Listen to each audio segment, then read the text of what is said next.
You see this? This is okay. Some people freak out about it. I got new tools. I just wanted to be very proactive. You just want to be very, very gentle. It's a superficial fungus. It's important. This is reptile husbandry. Anything left undone for a long time could turn into potentially another problem. But I just like to be very thorough. When I notice something, I get on it. Thank you to all our loyal Patreon members out there. This week's shout out goes to Nathan Thrall.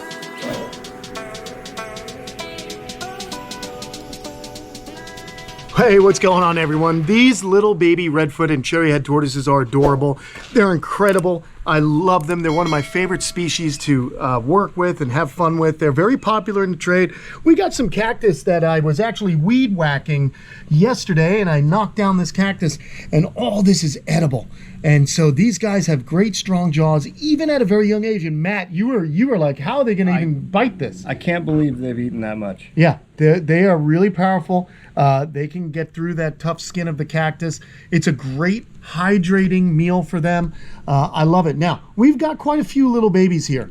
And what I noticed is I was away for a while, and this was more fully pulled out, okay, into the elements. And what happens is, with the amount of rain we're having, we get a lot of rain, and so for whatever reason, if you look down here, you see it's wet in here. It's moist, okay? And so what happens is I used a cloth underneath this, a landscape cloth, to hold the gravel in, and then I put on top of that the Fluker Repta bedding, and it's holding moisture, which can be good, but with the amount of moisture we have right now, it could also lead to a very superficial fungus called scud. You see this? So this little guy's got some white fungus right here, and I'm gonna show you today.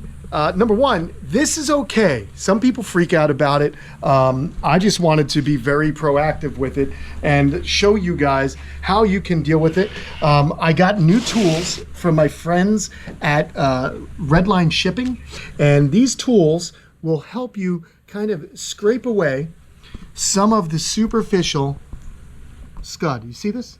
Now you just want to be very, very gentle. You don't want them to bleed. What you're doing is you're removing some of the fungus, and you're allowing air to get to it, okay? And so I just do a quick little clean. It doesn't have to be perfect, okay? You're just trying to rough it up just to remove some of that stuff. And this tool is really good. Now, if left untreated on small tortoises, it could turn into something more dangerous, but this, as you see, is very superficial. Most people, though, these are offered for sale. Most people would be a little horrified if they saw this. So I just gently scrape it like so, and then I'm going to show you guys what products you can use to completely treat it. Now, obviously, we want to dry out their enclosure, okay? So that's the first step. Make sure their enclosure is drier, and that's what I did when I noticed they had it. I moved it underneath the awning here in the back patio, and this way, what's now happening is when it rains, it's not getting as wet, and I've left a little belt of sun. So when they want sun, they can just go into it. But again, we roughed this up. See that? Just pulling off dead, flaky material. You're referring to where we stationed this. Right, you see that little belt of sun? This is underneath, and then only a little bit is exposed, and exactly. Same thing for the rain. Exactly. So we've got that off, okay? So there's a couple of things you can use here. Very simply, petroleum jelly. It'll suffocate the actual fungus. It'll die, okay? So you can use that. I tend to use this on carapaces of larger tortoises, though they're outside. My large adults, I'll just take some, smear it on there. It suffocates it, and you can just wipe it, literally wipe off the white. You can also use Athlete's Foot Cream. Okay, this is an over-the-counter. That's a generic brand from our local supermarket here down in Florida. You can use that. That helps with the scud. Okay, and then finally, the thing that I find that you have to get from a veterinarian, and I get it from my buddy Dr. Maegerle at PGA Animal Clinic, is Silvadine cream. Silver sulfatazidine, I think, is how you say it. This stuff's great. This is what I'm going to use. Very simply, I'm going to apply some. You can apply it to your finger. You can apply it to this. Oh, he flipped himself over. And we're just going to put a liberal amount on the plastron. Okay, just like this. It gets in a little better because you roughed it up. Yep, that's what I mean. I roughed it up. We removed some of the material, but we're just going to put this on. And this is not hurting the tortoise at all. Okay, because like I said, it's a superficial fungus. It's not, you know, penetrated to the deeper layers of the shell because we're paying attention to it. So you just do that. Now you can either put the animal back in its enclosure if you have made sure that the enclosure is now going to be drier. This stuff will stay on for a couple of days. You can reapply as necessary. But look at these guys chowing down. It's so cool, man. Oh, this little guy made a turd as I was doing that. So we'll just put him back over by the food, and I'll grab another one and see. Yeah, this guy's got a little bit too. We might as well get it done. But yeah, this stuff's great. And it's just, hey, look, this is, you know, when you have children, they get sick. And so this stuff's not even coming off. And so you're gentle. You're not trying to like really, you know, scrape down deep. There's no need to do that. So if I'm hearing you right, you just try to get the medicine to absorb and get the big stuff off? Yeah, I'm just trying to get what's easy to come off. And so you're right. So two things. One, you're removing dead material. And number two, you've roughed it up so that the medication can easily do its job. So he's flipped over. We're going to go ahead, a little bit of this. See? A little bit goes a long way. And then we're just going to wipe it on. Easy. Very easy. It's important. This is, you know, reptile husbandry. Do you have to treat multiple times?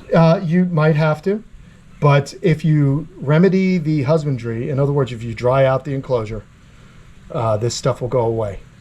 And again, I'm only doing this because, you know, you don't want it to get bad. Anything left undone for a long time could turn into potentially another problem, but these guys are great. They're doing very well. And I just like to be very thorough. When I notice something, I get on it. These little guys, as I said, I offered them up. They are offered up for sale. Okay, this one's got one. Oh, yeah. See? Yep. And then I'm sure most of them have it. Oh, he does. He's got a little bit? Yeah. So I'm going to roll through and check all these little guys out and apply the... Hey, look at this. There's a little bit on that. Very little bit. Yeah, some of them probably haven't been in here as long, but again, they're burrowing in. Lift that up, and you can see it's moist under there. Yep. So it might be a little too moist for them. There they are. Yep, here they are. Yep, there's some there. There's a little there. Definitely. We're going to pull him. A little bit there, but most of these I'll just put a schmear. Let's get these guys out. Most I'll just do a schmear, like little locks on your bagel. Do a schmear of the Silvadine or your Vaseline or Athlete's Foot Cream. And that will take care of everything. Now, I'm not going to rough these guys up. That's just something else that I do, but we're going to be quick and treat them and get them back into the enclosure. So it's just very simple, guys. You, like I said, you can use your fingers to do this. Okay? In fact, I'm more tactile. Look at that. I think that works a little bit better. Okay? So you just do that. So now that's good. And so the medication will suffocate the fungus and it'll heal up nicely. Let's go ahead and do this. He's just got a little bit. Yeah, just a little. You can even just put a little on your finger. That's it, man. It's like, what am I doing? I'm like massaging their bellies, man. And we've used this to clean a shell before. We I have. believe, when we found Same thing. a small one on property. That's right. And they get this in the wild. That's the thing. Like, so people, you know, this is not an uncleanliness thing. This is just part of being raised up outside. But the good news is that these guys are raised up outside, but in captivity where I can care for them. You got to remember, nature isn't perfect, right? Animals get sick in nature. I think a lot of us think, oh, leave animals wild, or we have this belief that nature, everything just lives forever in nature. No way. Disease, predation, natural disasters, drownings, things falling on them. Turtles die in the wild every single day. So it's pretty good that these little dudes have a guy like me to take care of them. And when they go to their new homes, you'll be taking care of them as well. So it's pretty neat. And again, none the worse for wear. These little ones have all the proper teeth taken care of. I think these guys are looking good though. So fast. They're fast. They like to go right back into their homes. So awesome stuff here. And what we'll do is next, let's bring that Sylvidine cream. Or actually, let's save the Sylvidine, because this stuff is a little bit more pricey or more difficult to obtain because you got to get a doctor. But let's take petroleum jelly, head out to the adults. Let's see some of the adults and what it looks like on them. Sometimes they'll get it on their carapace. We've had a lot of rain. It's also midday. It's the hottest part of the day. It's the middle of the afternoon. So it's pretty darn warm here. There you go. Look at this. Nope, that's sand. But you see this? Right there. That is some of what is called scud. Look at that. See this? And you're just, because he's bigger, you'll just slather that on. And I'm not even worried about this. This is just part of life, man, for these guys. But I can show you what to do. You'll just take your petroleum jelly, take a little fingertip bit, rub it right on there. And what it does is it coats it, and that stuff will disappear in a day or two. It's amazing. Really, that fast? That fast. It's pretty cool because, again, superficial. It's not in the bone. It's just on the surface. You won't put any on the bottom there? No, because it's just going to get wiped off out here. Right. And it's sandy, and they'll be having a lot of grit and sand and stuff like that. So I don't want to do that. Let's have a look at some of the tortoises under here. Here's a big male. Look at this big guy. Let's have a look at the bottom. Nope, he doesn't have any. That's a big boy, though. Here's a good-sized female. Everyone's hiding out. Tell so quickly. I tell because of the wasping. This is a male. Okay. I know these animals very well. I know that's a female. Yeah. Here's a female, large female. Yeah, there's a female. Yeah, there's a little bit under there. Oh, but then look at this.